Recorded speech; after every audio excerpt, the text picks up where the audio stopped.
Febrero 1799.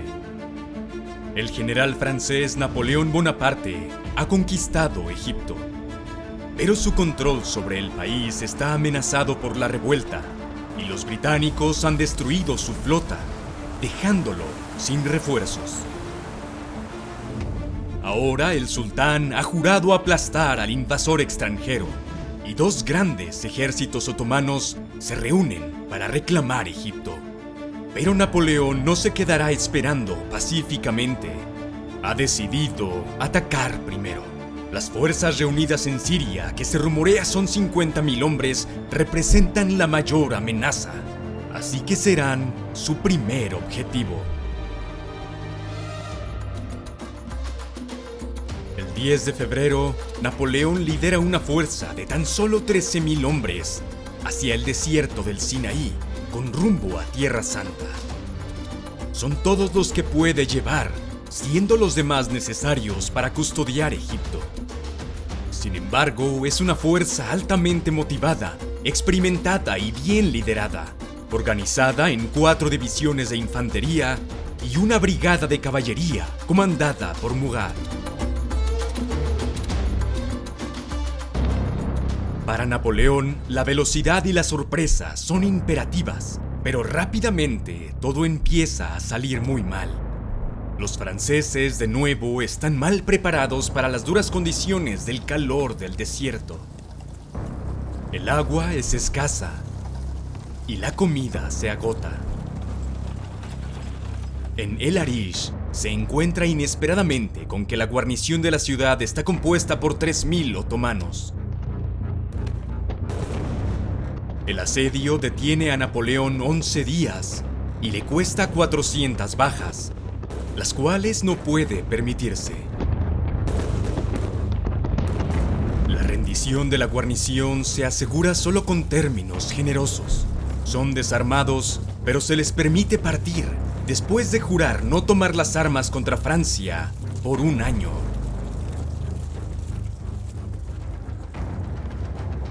El ejército francés continúa hacia Palestina. Sus llanuras fértiles y árboles frutales son un alivio después del desierto. El 24 de febrero, los franceses ocupan Gaza, donde se alegran de encontrar grandes almacenes de alimento y munición abandonados por los otomanos. El próximo objetivo de Napoleón es la ciudad portuaria de Jaffa, defendida por 5.000 soldados otomanos. Sus cañones destrozan los muros de piedra, hasta que finalmente se abre una brecha. Pero cuando Napoleón envía un mensajero para invitar a la rendición y evitar los horrores de un asalto, los otomanos le cortan la cabeza y la exhiben desde los muros de la ciudad. Los enfurecidos soldados franceses asaltan la brecha y abruman a los defensores. Luego arrasan la ciudad, iniciando una matanza que durará 24 horas. La vista era terrible, escribió un testigo francés. El sonido de los disparos, los gritos de las mujeres y los padres, montones de cuerpos, el olor de la sangre, los gritos de los vencedores peleando por el botín. La masacre es indiscriminada. Mujeres y niños son masacrados junto con 2.000 soldados otomanos. Al día siguiente, el orden se restaura gradualmente, pero aún hay más horrores por venir.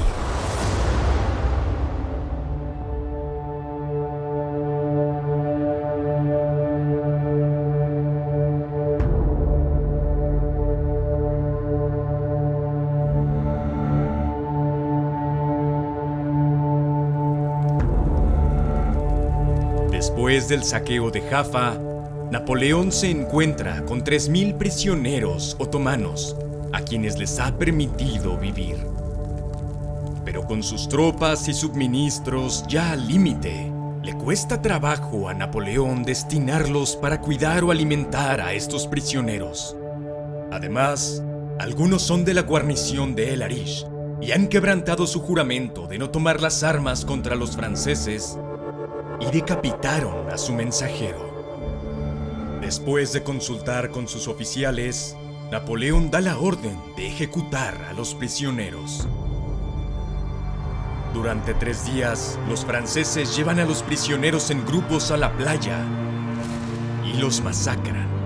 Algunos son fusilados, otros simplemente son empujados al mar, y para el tercer día se ordena a las tropas francesas usar bayonetas para ahorrar munición. Es una atrocidad que Napoleón defenderá por el resto de su vida. No tuve elección, insiste, muchos años después. Pero las masacres proporcionan propaganda fácil para sus enemigos, mientras que si la intención era aterrorizarlos, solo los anima a luchar más fuerte. Como si fuera un castigo divino, en cuestión de días, cientos de soldados franceses caen enfermos de peste bubónica. Napoleón muestra una valentía considerable. Visita a los enfermos en el hospital, un acto que más tarde es celebrado por su propia propaganda. Napoleón ahora se dirige hacia su objetivo principal, Acre. La antigua ciudad portuaria, famosa por su papel en las cruzadas, es ahora la sede del gobernador otomano local. Él es Ahmed Pasha al-Yezar, conocido como el Carnicero. Durante 25 años ha gobernado Siria con mano de hierro y es famoso por sus creativas torturas y ejecuciones. Ha ignorado la invitación de Napoleón a rendirse. Y aún más, algo que Napoleón desconoce es que han llegado 2 barcos británicos para apoyarlo. Napoleón llega al Monte Carmelo, a 12 millas al sur de Acre, justo a tiempo para ver a los británicos capturar un convoy costero, llevándose sus vitales armas de asedio. Esta pérdida es un golpe masivo para sus esperanzas de un asedio rápido.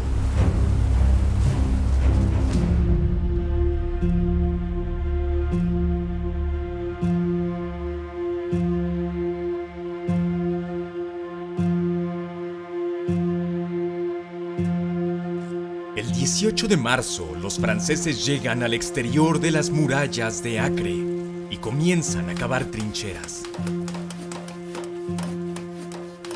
Sin sus cañones, las defensas de la ciudad son un desafío importante. Acre cuenta con 250 cañones. Está rodeada por 3 lados por el mar y en el otro por murallas de más de 2 metros de grosor. Los británicos controlan el mar, asegurando el reabastecimiento, y han desembarcado marines, tripulaciones de artillería naval y ahora los cañones de Napoleón para reforzar las defensas.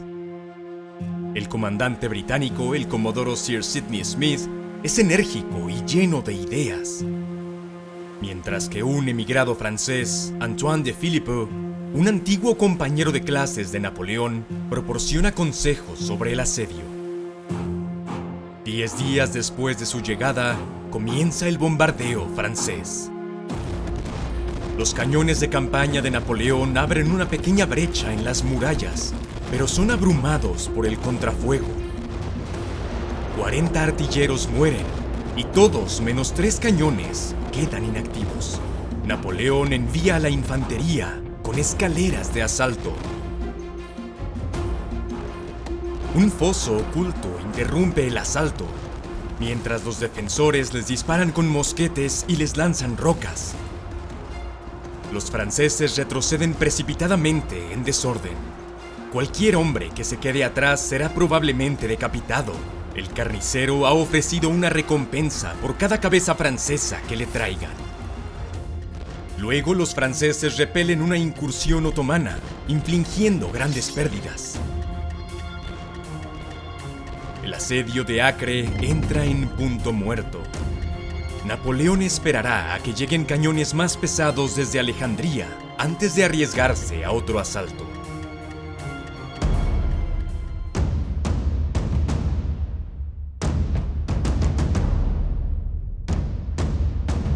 luego llegan noticias alarmantes que interrumpen el plan. El ejército otomano reunido al norte con 40.000 hombres está en movimiento. Napoleón solo puede contar con 4.000 hombres para enfrentarlos. Las probabilidades son desquiciadas, pero Napoleón confía en el entrenamiento y experiencia de sus tropas, y particularmente en la calidad de sus oficiales. Incierto sobre la línea de avance del enemigo, divide su fuerza. El 8 de abril, en Nazaret, Junot localiza y dispersa una fuerza de caballería enemiga 10 veces superior. 3 días después, Kléber derrota a 5.000 en Canán. Mientras Murat sorprende a otra fuerza al norte del lago Galilea. El 15, el general Kléber recibe noticias de que la principal fuerza enemiga se dirige al sur, acampando cerca del monte Amore, a 13 kilómetros del monte Tabor. Buscando la gloria, Kléber avanza solo con su propia división, con la intención de sorprender al enemigo al amanecer. Pero calcula mal la marcha. Cuando sale el sol, está expuesto en terreno abierto, sus 1.500 hombres enfrentando a 35.000.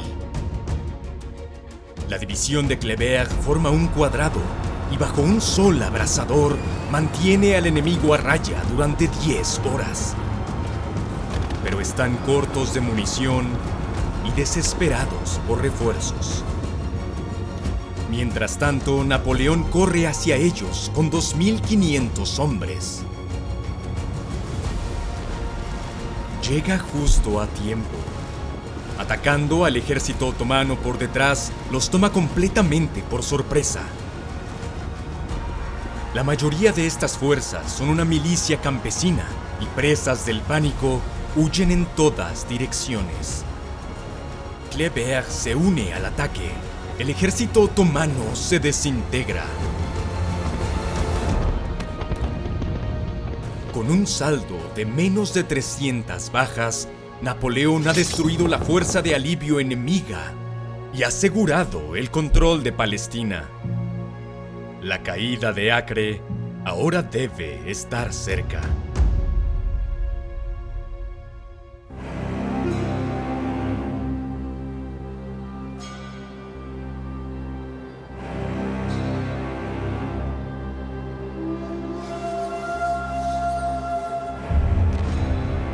Pero en Acre, la situación empeora para los franceses. Sin el control del mar, no pueden hacer nada para evitar que entren suministros y refuerzos en la ciudad. Dado que sus propias reservas de municiones son tan bajas, envían a hombres a buscar balas de cañón usadas para disparar. Y más alarmante aún, la peste estalla en el campamento francés, causando 20 nuevos casos cada día. Entonces, de repente, una oportunidad para terminar el asedio. El 24 de abril, hacen explotar una mina bajo una de las torres de Acre, causando graves daños. Napoleón ordena un asalto inmediato. Cientos de granaderos avanzan, pero una vez más, son sometidos a un fuego torrencial y deben retirarse. El reloj corre para Napoleón. No pasará mucho tiempo para que el ejército otomano reunido en Rodas se mueva y teme tener que cruzar de nuevo el desierto del Sinaí en pleno verano, cuando el calor será letal. Finalmente, el 7 de mayo, llegan los cañones de asedio pesados de reemplazo. Sin perder un momento, los pesados cañones franceses abren fuego a la mañana siguiente. Grandes secciones de las deterioradas murallas de la ciudad son derribadas. Las tropas francesas atacan en múltiples puntos. Algunos se abren camino hacia la ciudad. Pero el contraataque de los marines británicos y las tropas turcas los rechazan. El general Lannes resulta herido en el cuello y tienen que arrastrarlo a un lugar seguro. escapando por poco de la decapitación.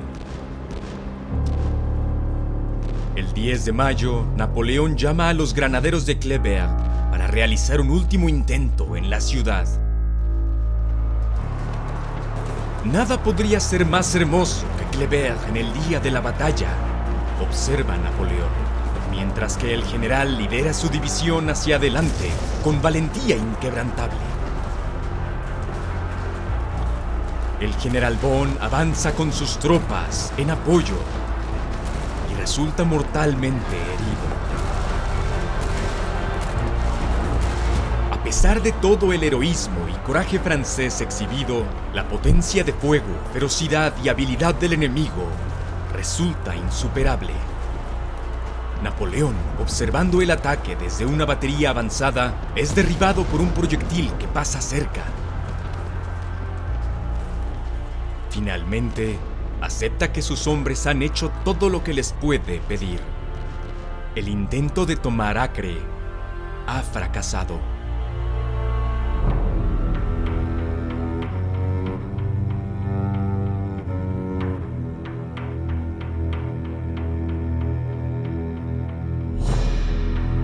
Acre es la primera gran derrota militar de Napoleón. La campaña de 4 meses le cuesta 4.500 bajas, más de un tercio de su fuerza combativa. Sin embargo, Napoleón ha tenido éxito en su objetivo principal, neutralizar la amenaza de Siria. El 20 de mayo, su ejército comienza la marcha de 500 kilómetros de vuelta a Egipto. De camino en Jaffa, Napoleón ordena que alrededor de 50 de sus hombres enfermos de la peste sean liberados de su sufrimiento con una sobredosis de láudano. Son asesinatos por compasión. Las víctimas habrían sufrido más en manos del enemigo, pero la decisión sigue siendo controvertida. La retirada de Francia continúa en el desierto. El calor es abrumador. El agua escasea. La moral está por el piso. Finalmente, después de 25 días de marcha, el ejército llega a El Cairo el 14 de junio. Su regreso es marcado por desfiles triunfales y celebraciones en toda la ciudad, organizados por Napoleón. Está decidido a que su campaña sea vista como un éxito rotundo en El Cairo y en Francia. Los hombres tienen pocas semanas para descansar. El 15 de julio llega la noticia de que la tan esperada invasión otomana ha comenzado en Abukir.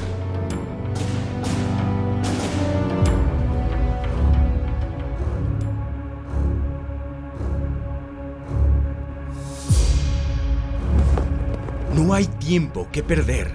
Napoleón debe golpear al enemigo de inmediato, antes de que pueda irrumpir en el delta del Nilo. Con la mayor parte de la guarnición de El Cairo, la caballería de Murat y la división de Kléber, 10.000 hombres en total, se dirige a Abukir. El experimentado comandante otomano, Said Mustafa Pasha, tiene 9.000 hombres, atrincherados en 2 líneas defensivas, guardando la fortaleza de Abukir. Su plan es obligar a los franceses a atacar sus sólidas defensas. Napoleón está emocionado al enterarse. El enemigo no tiene a dónde huir. Al amanecer del 25 de julio, ordena un ataque total. La primera línea defensiva otomana no se había completado y es sobrepasada en minutos. La caballería francesa se mueve para cortar el flanco derecho otomano. Atrapados contra el mar, los defensores entran en pánico y huyen hacia el agua, con la esperanza de alcanzar los barcos en el mar. Miles se ahogan. Con la división de D'Estaing avanzando a la izquierda, Lannes en el centro y la caballería de Murat a la derecha, los franceses avanzan ahora contra la segunda línea otomana. Anclada por varios reductos, resiste el primer asalto. Pero cuando los franceses retroceden, los soldados turcos, demasiado entusiastas, abandonan sus trincheras y los persiguen. Murat aprovecha el momento y carga con su caballería. La segunda línea es sobrepasada. Murat entonces avanza hacia el campamento otomano y, a pesar de recibir un disparo en la cara, captura a Mustafa Pasha al filo de su espada. A la 1 de la tarde, el ejército turco deja de existir. Solo quedan 5.000 sobrevivientes atrincherados en la fortaleza. Se rinden 8 días después, el 2 de agosto, un año después de la destrucción de la flota de Napoleón.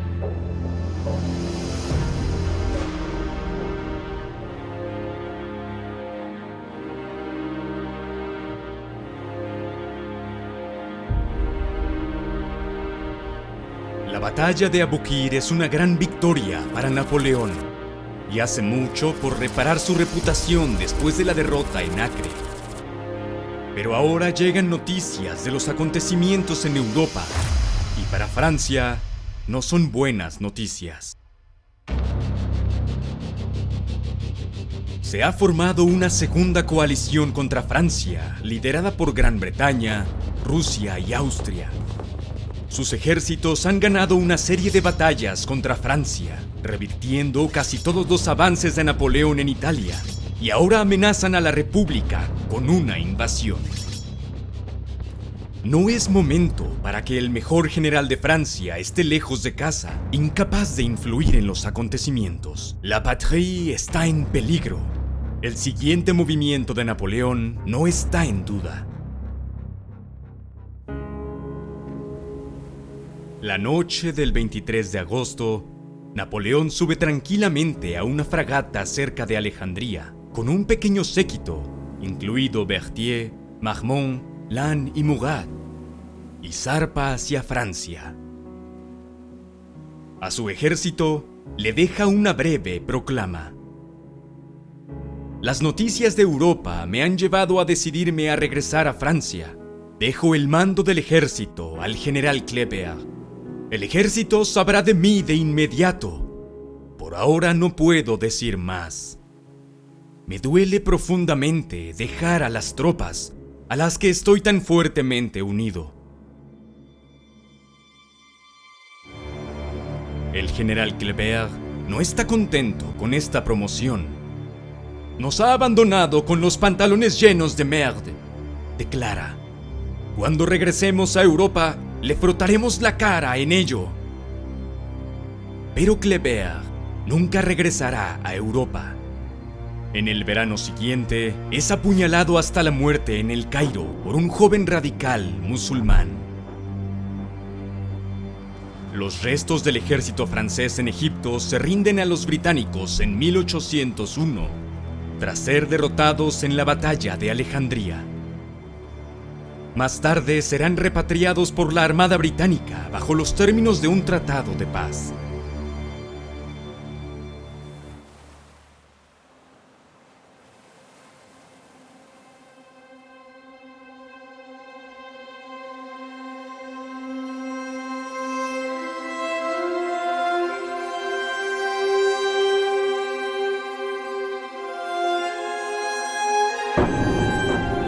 La expedición de Napoleón a Egipto fue un fracaso costoso para Francia. Sus objetivos, que siempre fueron vagos y oportunistas, se volvieron imposibles tras la destrucción de la flota francesa en Aboukir. Y aunque ha vivido mucho en la imaginación popular, por cada acto audaz de heroísmo o leyenda romántica, hubo un momento de inmensa brutalidad y terrible sufrimiento. Pero la expedición tuvo un legado positivo. Poco antes de partir a Francia, Napoleón fue invitado a inspeccionar una losa de piedra que sus tropas habían sacado de los escombros al construir un fuerte cerca de Rosetta. Datado del siglo II a.C., la losa estaba inscrita con un decreto real. Singularmente, el mismo texto aparecía escrito en demótico, griego antiguo y jeroglíficos egipcios. Los franceses tuvieron que entregarla a los británicos bajo los términos de su rendición. Es por ello que la ahora piedra Rosetta se encuentra en el Museo Británico. 2 décadas después de su descubrimiento, la piedra resultó ser clave para desentrañar el idioma perdido de los jeroglíficos egipcios y revolucionar el estudio del antiguo Egipto. Este y otros descubrimientos de les savants franceses dieron origen a una nueva disciplina, la egiptología, el estudio del pasado remoto de Egipto que sigue fascinándonos y asombrándonos hasta el día de hoy.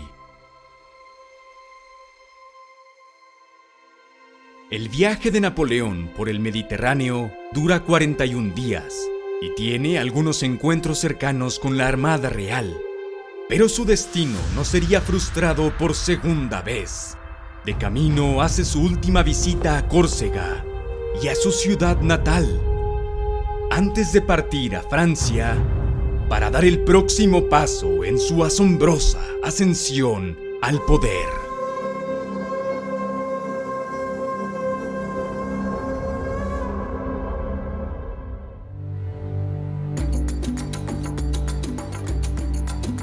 Gracias como siempre a los patrocinadores de Patreon que hacen posible este canal.